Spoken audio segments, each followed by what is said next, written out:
আজকে সারা দুনিয়ার মানুষ, বিশেষ করে আমার বাংলাদেশের মানুষ রৌদ্রের তাপে পাগলের মতো হয়ে গেছে।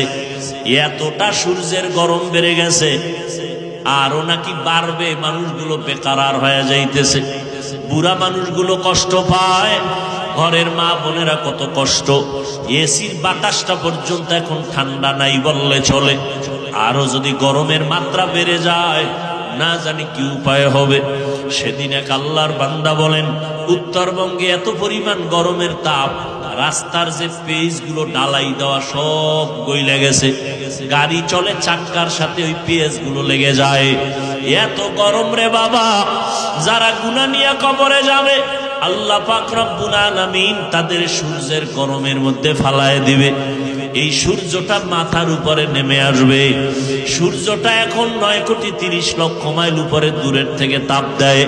কিয়ামতের ময়দানে মাথার উপরে যখন চলে আসবে, বলো বাবা তখন কি উপায় হবে? সূর্যের গরমে মাথার মগজগুলো টাস টাস করে ফুটে যাবে। ও আল্লাহর গোলাম, সূর্যের গরমে জমিনটা তামা হয়ে যাবে। অপরদিকে জাহান্নামের আগুনের গরম।